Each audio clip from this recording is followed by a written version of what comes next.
Salut, sac à merde de baiser d'un labo. Est-ce que tu sais comment on fait pour optimiser un jeu vidéo? Eh ben, pour optimiser un jeu vidéo, il faut 3 ingrédients. Du sucre, des épices... Et des tas de bonnes choses. Bien sûr que non, mais pour optimiser un jeu, il faut 2 choses. On va en parler plus tard. D'abord, qu'est-ce que l'optimisation d'un jeu?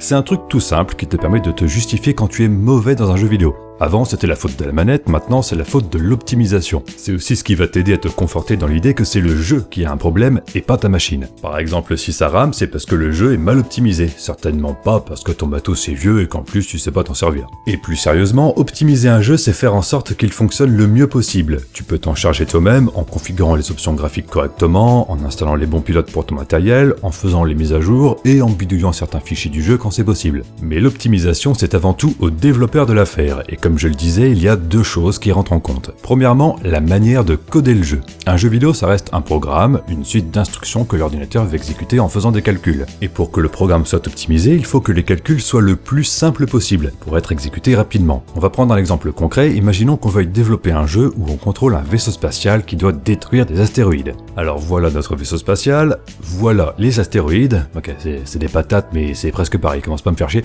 Et en haut à droite, non, à gauche c'est mieux, on va mettre un compteur pour afficher le nombre d'astéroïdes patates qu'il reste à détruire. La question du jour, comment programmer ce compteur? Il y a plein de façons différentes de le faire, mais il va falloir trouver la meilleure. Une des solutions serait de demander à l'ordinateur de compter régulièrement le nombre d'astéroïdes et d'afficher le total. C'est une solution toute simple, sauf que l'ordinateur va devoir compter sans arrêt le nombre d'astéroïdes. Donc on va le solliciter pour rien, et ça peut poser problème.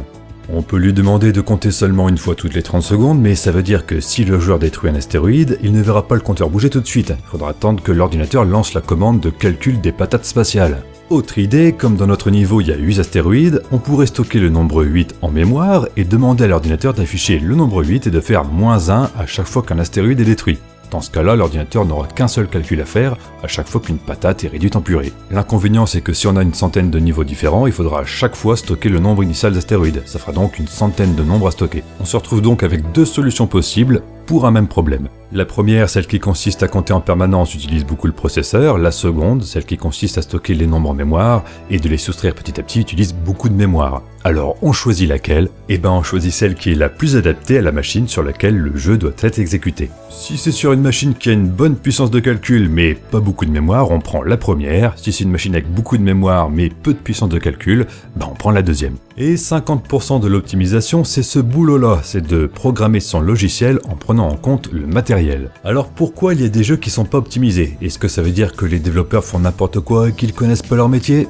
On va pas se le cacher, ça arrive parfois, mais d'après la dernière étude du FPDH de novembre 2017, 97% du temps, les erreurs d'optimisation sont dues au fait que les développeurs choisissent la 3e solution. Et la 3e solution, c'est la solution du compromis.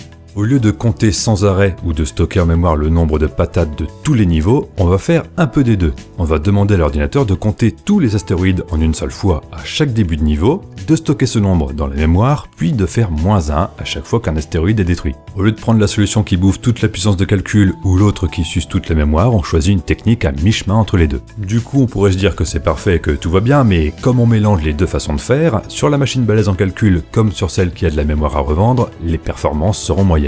Bon, sinon, à moins que tu sois demeuré, tu te doutes bien que j'ai pris des exemples vraiment grossiers, c'est juste pour imager tout ça et que même ta mère puisse comprendre. Et de toute façon, comme je suis une énorme bite en programmation, je pourrais pas aller plus loin. Mais la conclusion finale de cette vidéo, c'est que pour optimiser un jeu, il faut que le développeur le code spécialement pour la machine pour laquelle il est prévu.